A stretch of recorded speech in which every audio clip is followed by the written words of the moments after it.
Mari kita berdoa. Bapa Sorgawi, Bapa yang kami sembah dalam nama anak-Mu Tuhan Yesus, sungguh kami sangat bersyukur, berterima kasih kepadamu Bapa untuk segala kasih, kebaikan, kemurahan Tuhan yang masih Tuhan berikan kepada kami sampai dengan pagi hari ini, di mana kami boleh tidur dengan tenang, bangun dengan selamat pada pagi hari ini tanpa kekurangan suatu apapun. Itu semua karena kasih, kebaikan, kemurahan Tuhan yang Tuhan berikan, Tuhan nyatakan di dalam dan melalui hidup kami. Sebelum kami mulai aktivitas kami, izinkan kami untuk bersekutu dengan Tuhan, berdoa, memuji muliakan nama Tuhan, dan mendengarkan kebenaran firman Tuhan melalui channel YouTube ini. Berbicara bagi kami Tuhan, nyatakan kuasa-Mu, nyatakan isi hati-Mu, karena kami telah siap untuk mendengarkan kebenaran firman Tuhan. Dalam nama Yesus kami berdoa, amin. Shalom ibu bapak saudara terkasih dalam nama Tuhan kita Yesus. Semangat pagi. Bertemu kembali di channel Rionando Butar-Butar dalam khotbah 5 menit aja toko 5 untuk renungan harian. Renungan pada hari ini saya ambil dari kitab 2 Korintus pasal yang ke-10 ayat yang ke-18. Demikian kesaksian firman Tuhan. Sebab bukan orang yang memuji diri yang tahan uji, melainkan orang yang dipuji Tuhan. Menjadi pribadi yang tahan uji. Ibu bapak saudara terkasih dalam nama Tuhan kita Yesus. Mungkin ketika membeli barang kita pernah mendengar bagaimana si sales atau si penjual berkata, oh jam tangan ini tahan banting, dia kuat tahan air. Atau handphone ini tahan banting, dia kuat. Walaupun jatuh berkali-kali dia tidak pecah. Banyak lagi hal yang pernah mungkin kita dengar terkait tahan banting, tahan uji.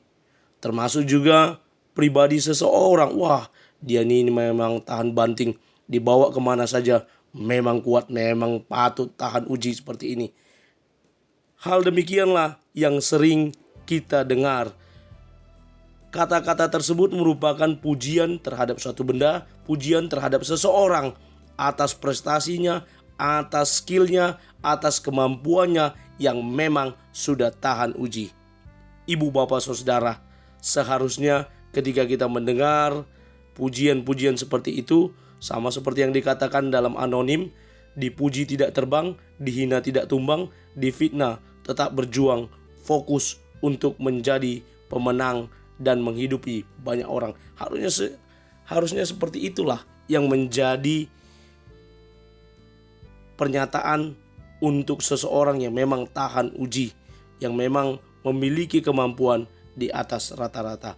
Ibu bapak saudara, dalam nats ini kita boleh melihat bagaimana pendapat Paulus tentang dirinya, di mana dalam 1-2 Korintus dia banyak dikritik oleh guru-guru palsu, oleh para pengejar sesat, bahkan juga orang yang ada di dalam gereja, di dalam jemaat, di mana Paulus pernah melayani, mendirikan jemaat di sana.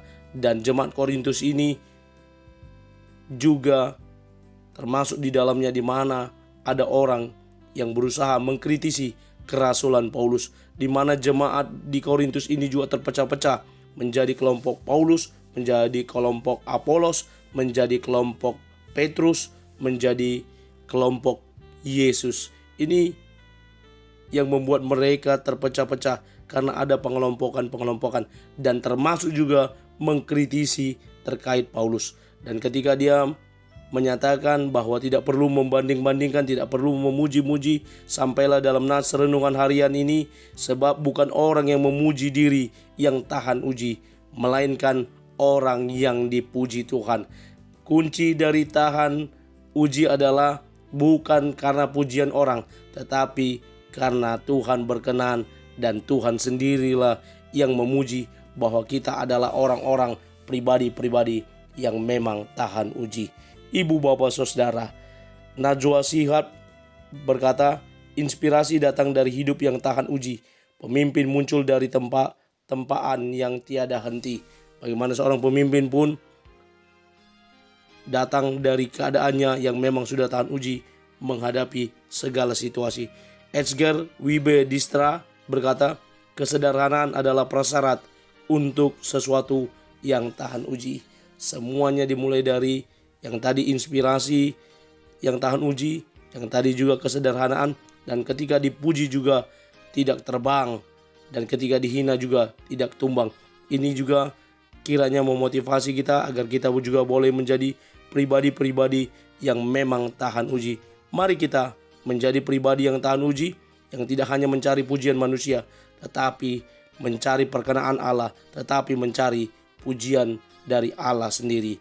Kiranya Tuhan menguatkan kita, memampukan kita, sehingga kita boleh tampil sebagai pribadi-pribadi yang tahan uji. Amin. Kita bersatu dalam doa. Terima kasih Bapa untuk firman-Mu yang telah kami dengarkan pada pagi hari ini. Mampukan kami untuk menjadi para pelaku kebenaran firman Tuhan, yang boleh terus bertumbuh di dalam Tuhan, yang boleh mengajarkan kami, menguatkan kami, memotivasi kami, membangunkan kami untuk dapat menjadi pribadi-pribadi yang tahan uji. Firman-Mu lah yang kami jadikan inspirasi, kekuatan bagi kami, sehingga kami boleh menjadi pribadi yang bertahan di tengah kesusahan, yang kuat di tengah gelombang. Terpuji nama Tuhan, kami mulai hari ini. Di dalam nama Yesus Kristus kami berdoa. Amin. Selamat beraktivitas. Tuhan Yesus memberkati. Shalom.